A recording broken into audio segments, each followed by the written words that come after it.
Good morning. Welcome back to Daybreak on this 12th day of October 2020. Before we dive into the conversation with the political leaders, I want us to take a look at some of the stories that are informing conversations this week. And of course, starting today, we know that the learners are expected to be returning to schools after a break of seven months or so because of the COVID-19 pandemic.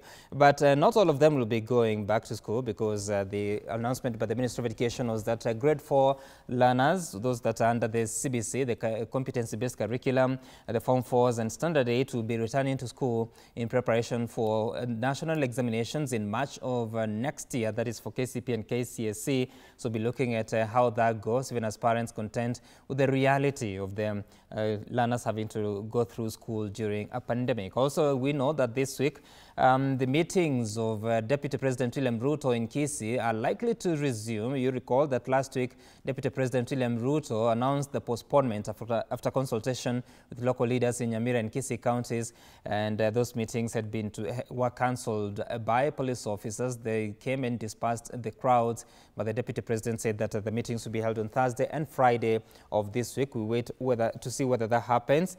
But also this week, we know that the counties are likely to start receiving funds. You recall that it's been 3 months or so. Actually, we're in the second quarter already of the financial year, but the counties have not received a penny from the current financial year's allocation. But the National Treasury says that it's ready to now start disbursing the funds after President Uhuru Kenyatta has signed into law the County Allocation of Revenue Act of 2020, paving way for the Control of Budget to approve withdrawals from the county governments. As of yesterday, the Control of Budget told us that the National Treasury had not written to the Control of Budget to request for money to be allocated to the counties, but hoping that that can be done today so that the counties can go ahead to start applying for their requisitions to ensure that money can now be accessed by the counties. It's been a long time coming. So now to talk about the matters political, we'll be joined by 4 political leaders, including Senator Ledamo Lekina and Senator Isaac Mwaura. But for the moment, we have Honorable Rigathi Gachagua, who is the Member of Parliament for Mathira constituency.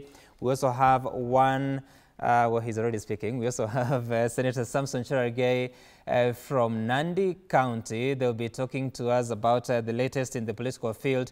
But I want us to begin with what the government indicated last week. If we have the clip of Principal Secretary, or rather the Head of Public Service, Joseph Kinyua, who spoke at the steps of Harambee House. We'll be listening to him first as he spoke about the order that all conveners of political meetings have to adhere to between 3 to 14 days of notice. Do you have that ready? The convener or any person intending to hold a public meeting or a public procession shall A, notify the officer commanding station, OCS, that is OCS, of such intent at least 3 days, but not more than 14 days before the proposed date of the public meeting or procession.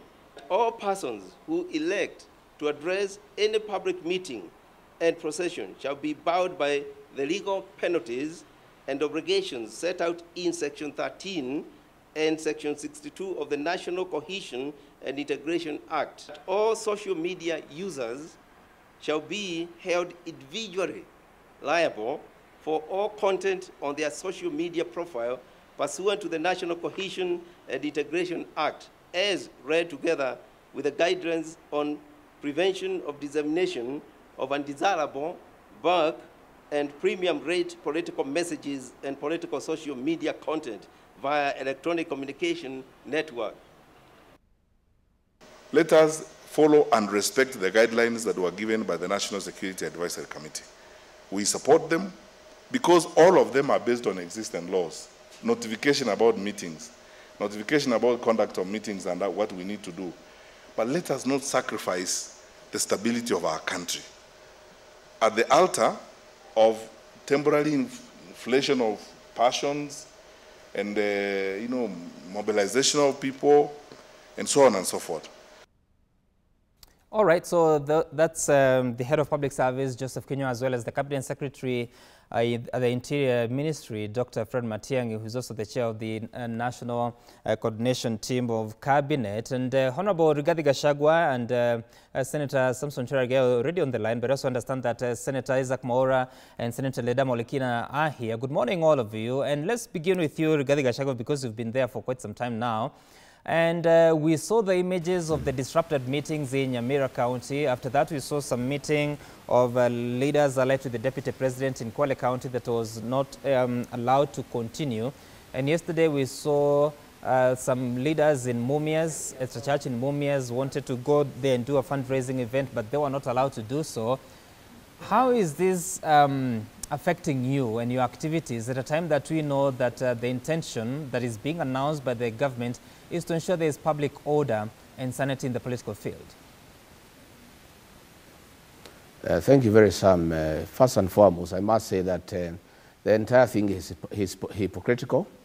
It is not genuine. It's just a political scheme to stop the national narrative and to stop the Deputy President on his tracks.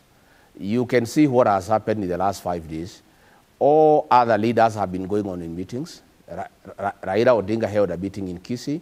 He went ahead to hold a meeting in Migori. He went to Kisumu, and yesterday he was in Bondo. He was with 700 delegates without observing the COVID-19 rules. Fred Matiang'i himself, the one who is saying that public order must be met, had 3 meetings in Kisii. Musalia Mudavadi had a meeting in Nandi. Alfred Mutua was all over Meru, Tharaka Nithi, Isiolo, and nobody was asking him. The meetings that were targeted are those by the Deputy President and those who are associated with him. It is because the so-called system has realized that the hustler narrative is real, it's unstoppable, it is moving at a very fast speed, and a scheme had to be designed to stop the hustler narrative. But they are a bit late. You know, this movement is on its own. Right. It doesn't need the Deputy President to be anywhere. It is moving on its own. The hustlers themselves are talking among themselves. The social media is alive. The formal media is alive. And everybody knows what is going on. This is selective application of the law. The law, Sam, was not made for different people, you know? Okay, you said that this is selective application. The law was made for everybody. But Senator, and you know our Constitution, Chapter 4, the Bill of Rights, the right to assembly is there in the Bill of Rights. And you know that the Constitution is the supreme law of the land. The Public Order Act is a subsidiary legislation, it's an act of parliament. And you know the law says where an act of parliament is inconsistent to the Constitution, it is null and void to the extent of that inconsistency. So the Constitution allows people to meet freely, to assemble, freedom of association, freedom of speech. And in the fullness of time, I think the courts will sort out these matters, and sanity will be restored, and everybody will be able to move around the country and meet whoever he wants to meet. And Senator Cherargei, you are the lawyer here. I'll be getting to you on the place of the Public Order Act vis-a-vis the Constitution. But Senator Leda Molekina, so now Honorable Rigathi Gachagua there says that the ODM leader has been allowed to continue with meetings, and indeed you've seen some of them, including that visit by some leaders from Mount Kenya region. And yesterday he was able to attend a church fundraising event, attended also by Jimmy Wanjigi. Don't you think this is, like Honorable Gachagua says, selective application of the law? And in the first place, where do you sit in all this conversation? My view is that everybody should be allowed to hold a meeting. I mean, I think it is quite clear on the Public Order Act that you need to notify the authorities. In fact, the act that the Security Council quoted it just tells that, you know, any person who intends to convene a meeting shall notify, you know, the regulatory officer of such intent at least 3 days, but not more than 14 days. There's no way it says that you should be denied. And my biggest worry is that I think in this country, we are now quite alive with the fact that what goes around comes around. When we were trying to hold our meetings during the resist movement, we were being bad. And as a young politician, I'd want to see us move away from such kind of, you know, draconian laws I think we should defend the right for everybody to be heard, and make sure that everybody respect the rule of law. It's quite simple. But what is appearing, and these are my own views, it's appearing as if there's double standards, which is not right for a young democracy like Kenya. Okay, all right. And so my view is that I think we should all be able to respect the rule of law. Everybody should be given an opportunity to be heard. What is a little bit problematic is that we are taking the country into a campaign mode. And I think it is time that Kenyans should now start really focusing on ideology rather than politics of individuals. So let's talk about how we're going to create more jobs for our people, how we're going to make sure that we save our country from corona, you know? But we should appear to be having double standards. That's my biggest problem with the whole thing. Okay. And Senator Mora, reading the Public Order Act, Section 5 will tell you that there's a possibility that if the police officer or the regulating officer has any reason to believe that it's just about to, or that meeting is likely to cause breach of peace, it can be stopped. And that would appear the reasons that were given at the Mumias event, because the police said that there are COVID-19 restrictions, but also the fact that it was going to cause a breach of peace in that area. Is it selective, or is it based on evidence? And is it right for the supporters of Deputy President William Ruto to feel as if this is targeted at them? I think, thank you very much, Sam. And let us not beat around the bush. The truth of the matter is that we are having a situation where this is purely political competition. And the first question that one would ask is whether the Public Order Act is consistent with the new constitution, whether that law has actually been subjected, to the Bill of Rights, Section 38, and all of the other provisions of the law with regards to the freedom of political choice. But I mean, it's very clear. The awkwardness of the situation is that those who are being stopped are also in government. The lines of opposition and government have been blurred to the extent that it is no longer recognizable who is in government and who is not. And further to it, is there any political ideology? Is there any difference between these two or three camps? There isn't. It's a personality contest. And I think, therefore, the uneven application of the law is a failure of the rule of law, in my opinion. It means, therefore, the exclusive use of monopoly of violence is used for political means rather than to protect the state. Now, on one hand, Sam, you got to also maintain law and order. But on the other hand, then you expose the soft underbelly of the state when such force is used not necessarily to ensure that everybody has an equal opportunity to do what they need to do, but to attain the political means. And I think, in my opinion, this is not good for the country. Kenya is the one that is losing here. Because if you are to come now to the country, you would think like the elections are on Wednesday, really. You would think like this is the last stretch. And I think that's also not acceptable as well. Because what is it that we are doing? Not unless some people know what we don't know. Personally, I think these heightened political activities are necessary. We will not be able to resume our economic activities if this continues. Remember, we just come from the loss of 2 people. And let me say this, because these are all problems within Jubilee. Jubilee is the one who took us away from ICC. Jubilee can easily take us back to ICC if this continues. This heightened political activity, this tribal animosity, I think it is not good for the country, and we need to condemn it in the strongest of terms. And I think the state needs to devise better ways of ensuring that there's containment measures. I mean, on Saturday there were prayers at State House, and I think many people attended. So I thought there's some reprieve. But what did we see on Sunday? You know, the day of Shabbat, the day where we are supposed to be honoring God. I mean, we go back to the same old, who is fooling who? I think Kenyans really have to look at the leaders in retrospect. All right, you raised an important factor that also the NSAC spoke about, that is to do with the tensions that are rising in the country. But Senator Cherargei, I believe you'd know whether the meetings in Nyamira County, of course they came a day after the announcement by NSAC. Did you have sufficient notice to the police? And in the first place, is this something that you've been doing over time? Thank you, Sam, and thank you for having me after a very long time. I think I want to agree with most of my colleagues that we are reversing the gains that we have made for over the years. I think from where I sit, when you look, I agree when you look at Section 5 of the Public Order Act, Cap 56, I have seen before that they tried to revise in 2012. But when you look at Section 5 specifically, you notice it is a provision that was introduced in 1997.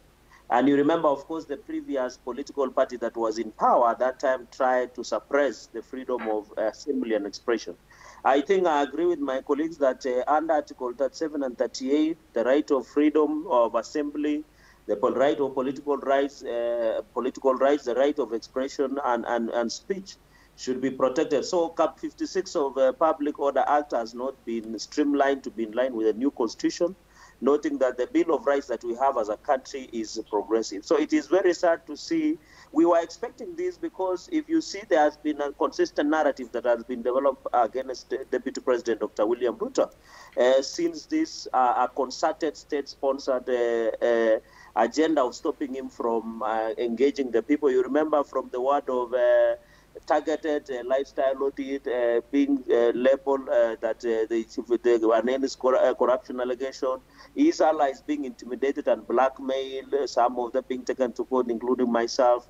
Now the new state-sponsored violence that we are seeing, not only that one, they have also moved from state-sponsored violence to blocking him from having public meetings, even defiling the sanctuary or the church or even the places of worship.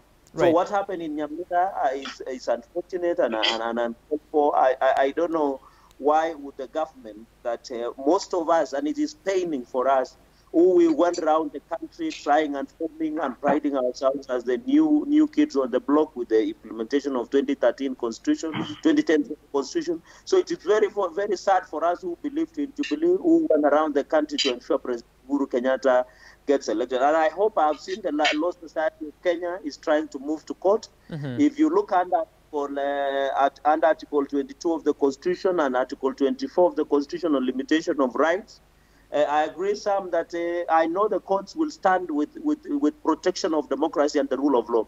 Okay. Finally, when you look when they say you notify... Senator, before you carry on, I want to specifically ask you, so what is wrong in the Act? Is it the notification or is it the stoppage that regulating officers can cite that this is likely to cause breach of peace? What do you have a problem with? By the way, the problem is not with the law. When you look at Section 5 of the Public Order Act, Cap 56 of the Public Order Act, and when you look at Article 37 and 38 of the Constitution, the word to notify means just you notify the officer in charge to provide you with security.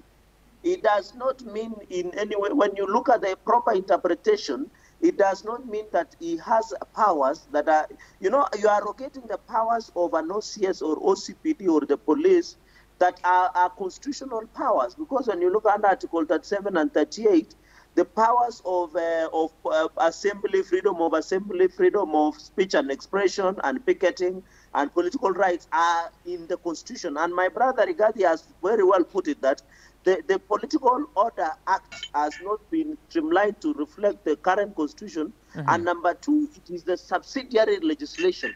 So it means the Constitution of Kenya, supreme. It is above do you think, if notification is just informing the police, do you think there should be an opportunity for police to stop a meeting that they think would end up being chaotic or breaching peace? No, the police shouldn't. They have what we call almost zero chances of stopping any meeting, because what is the work of National Intelligence Services? Because, for example, what happened in Kenol Muranga, you have heard very well along the circles, and some of the national newspaper reporting that there was a call to chiefs and police officers to withdraw from the venue. Then the question is, if the NIS were aware that they were going to be violence, why did the police? That is why I'm saying the word notification is to just notify the police to provide for you as an organizer the adequate security to ensure that you continue. But from all we see is that All this is state-sponsored. You know, you don't need. All right, Senator. I want us to listen to the Cabinet Secretary Fred Matiang'i as he was giving justification for the application of the provisions of the Public Order Act. He does take the platform and just basically say anything. It doesn't matter whether they are lying or not. It doesn't matter whether they are hurting people or not. We cannot live that way.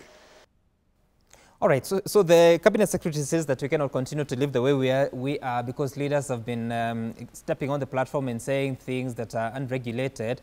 And Honorable Rigathi, so of course we hear you, I hear you, but when it comes to politicians taking responsibility, because there are certain things that you said that will cause situations like what we saw in Murang'a County, how do we tame such politicians or people like you that may find themselves in situations that even lives are lost? Sam, to start with, CS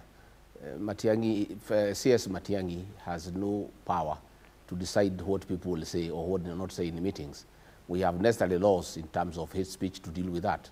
What happened in Murang'a is that police were withdrawn by his ministry, where he's in charge, and so that violence could take place. And when people did not disperse, his men, the policemen, went to church and threw tear gas at bishops, at the faithful, and OSPD went inside the church and tried to chase away the worshippers who refused to come out. Murang'a was a stage for these laws to be applied. It was a deliberate plot where violence would take place so that there could be justification where meetings could be stopped. I want to say this. I was part of the Moi system myself in the 80s and the 1990s. I was a very active participant of that government. Mm-hmm. And the things that CS Matiang'i is trying to introduce is what we were doing then, 30 years ago. And it reached a place we went to President Moi and we told him the people of Kenya have refused. This thing is not possible. You cannot treat people this way. We have tried, Your Excellency, and there is a lot of resistance. And if we continue this way, there will be chaos, there will be anarchy, there will be bloodshed. And the president listened to us and agreed. And that is how we repealed Section 2A and allowed multipartyism. That is how the Public Order Act was amended, where the DO then and the DC stopped giving licenses. What is provided now in the current act is notification. The police have no way of saying no. You just notify them so that they provide security. If under the meetings in Mumias, they were notified, although it is wrong for the church to notify. The churches meet every Sunday, they don't need notification. But be as it may, a notification was done, and the OCS wrote back to say, no, we have information that there will be insecurity. The purposes of notifying them is to deal with that insecurity if it is there. And if they can be able to disperse 1,000 people, they should be able to deal with 1 or 2 troublemakers. So the purpose of notification is not to ask for authority to go ahead or not. It is really to inform them that we have this meeting at this time. Why we are saying 3 days in advance is to give you enough time to organize yourself to deal with any threat or anything that can create insecurity so that the meeting can go on. Because the constitution is clear, people must assemble. And it's the work of the police to make sure that it is peaceful. And that is why they are being notified. So what is happening is that this law is being abused by Fred Matiang'i and his people to make sure that those they don't like or those they have a problem with are not allowed to meet. Okay. And those they like or those they agree with are allowed to go on. And that is what has happened this weekend. Rigathi, one group has been denied the opportunity to meet, but the others are meeting. But Honorable Gachagua, what sense of responsibility do you take? Because the accusation has been, your messaging has been a little bit antagonistic and inciting on the side of the public, and they are fearing that this could lead to a situation like what we had in the year 2007. I don't think so. It's a lie. If I've incited anybody, there are clear provisions of the law on how to deal with incitement. Let action be taken against that particular individual who has incited people. Don't just make blanket accusations that there is incitement. And who is this? Who is this making that decision that there is incitement? There is a body that is charged with that responsibility. If there are instances of incitement, let them be dealt with case by case. We have not seen anybody who has been taken before a court of law who has been accused of inciting the public. These are just accusations. and excuses to stop our meetings. There is nobody who is being incited. Okay. What is being called incitement is speaking the truth, is to say that our people are poor, is to say that our tea prices are low, is to say that coffee prices are low, okay. is to say that there is no good business environment, is to say that the demolitions that are taking place like in Nakuru are inhuman, is to say that the evictions of women in Kariobangi during COVID is inhuman. These are truths, and members of parliament must speak. I know those truths are hurting to government, and that is why they are calling them incitement. But Senator, ourselves, our work is oversight. We must be able to comment on things that are not acceptable, and those things we must continue commenting. If the government doesn't want us to comment about those things, let them stop being inhuman, let them not evict people in such a brutal manner like it has happened in Nakuru and elsewhere. Otherwise, those matters will be spoken publicly, whether there are meetings or no meetings. We must continue to say this is right and this is wrong. All right, Honorable Gachagua, I hear you. So, Senator Olekina, of course, the NCSC has spoken about this issue and actually looked at it in a more serious way, saying that some of the sentiments that are being leveled are genocidal. I don't know whether that's true or it's alarmist. But when you look at what's happening in the political culture of the country at the moment, how best do you think we need to handle our politics, despite the laws that we have? We may disagree on the application, but how best do we address all these issues to ensure that we do not find ourselves in a repeat of 2007-2008 situation? I think it's about time for us to start thinking about making laws that would support us, you know, when we are not in power. Because if we are only making laws that protect us, or we implement laws when we're in power so that they can be able to benefit us, then we are not doing anything for this country. The biggest problem that I see is that there's a lot of hypocrisy, there's a lot of double standards, you know, and I think we are not setting a good example to the future leaders. I agree with the government that we must be able to maintain law and order. But this is why we changed the police from being the police force to being a police service. It should be the service to the people. I think I will defend jealously the right for anybody to be heard, the right for anyone to be able to hold a meeting, but also us as politicians, we know it behooves us to be able to go out there and talk about how we can change the culture of politics in this country. Mm-hmm. Where I don't agree with most of my colleagues is that as legislators, we should be going out there and talking about all these challenges. What we should be doing is that we should be acting in parliament to make sure that we are an independent body. But right now, we are actually not, because we are controlled by our political parties.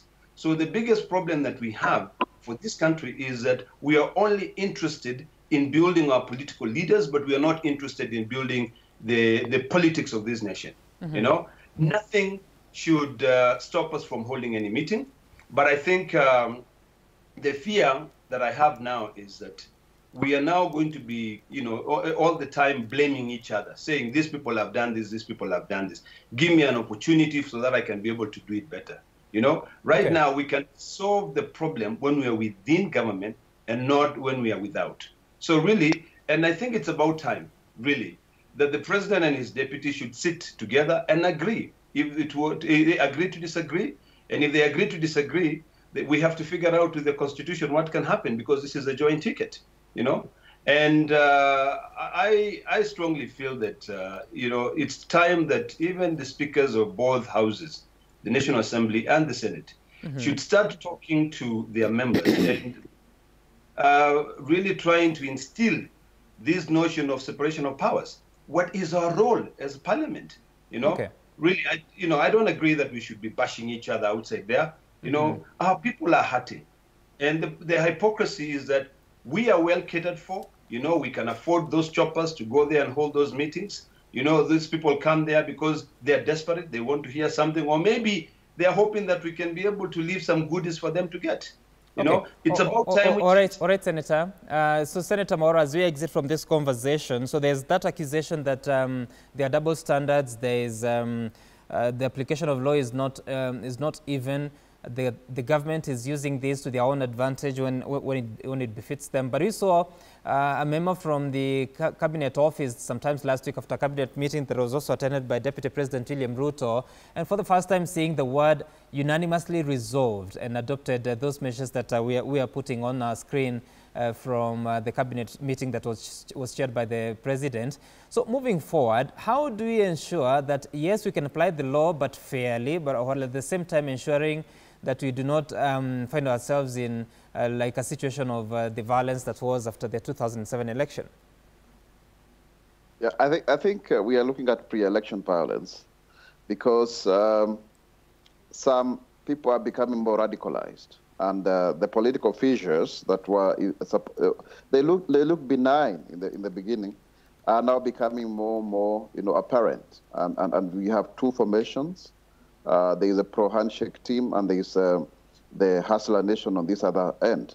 Eventually, of course, what we are going to see is a situation where there's one side allied to William Ruto and another side allied to Raila Odinga or coalescing around him. And these two individuals are very much alike. They are very much alike because you look at Raila. He's been running on the fuel of fighting for the masses. Now they have traded positions because now Ruto also has taken that through the Hustler Nation. And of course, now Raila looks like the incumbent. Ruto looks like in the opposition. But then what Ruto has done, because it's a combination of both Raila and Moi, he's perfected that art by now also providing freebies like wheelbarrows, like water tanks and what have you. So he's also asking the question and also providing the answer at the same time, because also Moi was very generous, and Regathi has said that he worked under him. So basically, let's not have any pretension. This is pure political competition for the purposes of succession of 2022, and I think we are not going to see a slowdown on the same. We are going to see a more determined state. And I mean, David Morathe has actually promised that they are going to stop William. William has said that he's not going to be, he's unstoppable. I don't know whether then, because you see now, it's clearly a conversation between, hustlers versus reform, BBI. That is going to be a narrative, and it doesn't, in a lot of matters, Sam, what are the issues? Because William Ruto would want to retain a powerful president as it is right now. Raila Odinga would want to be seen to have provided solutions to the electoral justice that made him, not get the presidency in 2017. And therefore, also the Jubilee grievances, where William Ruto is saying that, I worked very hard for this government. I'm the one who ran around the country and see what I'm getting. And now it borders on the tribal between Kikuyus and Kalenjin Luos and all of those that are involved, the 67% that constitute the five big ethnic derivatives. So basically, let us not pretend it's a matter of the rule of law. In fact, this is the thin line, Sam, between politics and the law. You see, and the law cannot cure a political problem. That is why even when we go for elections, they do not resolve the differences that we have, because that is the basis of our nation. I mean, that is a enculturation that has been persistent. And, and I think it's a question of having, to think through exactly what we want for this country, because there is a way in which then you want to say that also you cannot just allow anarchy to continue. And I think both sides are advancing anarchy, one using the legitimate force of use of force, and the other one advancing using, the clarion call for the people. Eventually, I think we are slowly but surely leading to the edge of the precipice. Okay, all right, Senator, breathing both hot and cold to both sides, but all the same, we take a short break here on the break. When we return, to be focusing on the tour that we saw of a section of Mount Kenya leaders to Bondo in Siaya County to visit Raila Odinga, and the minor commander there saying that he'll be very disappointed if Raila Odinga does not stand for election for the presidency in 2022. We talk about that later after the break.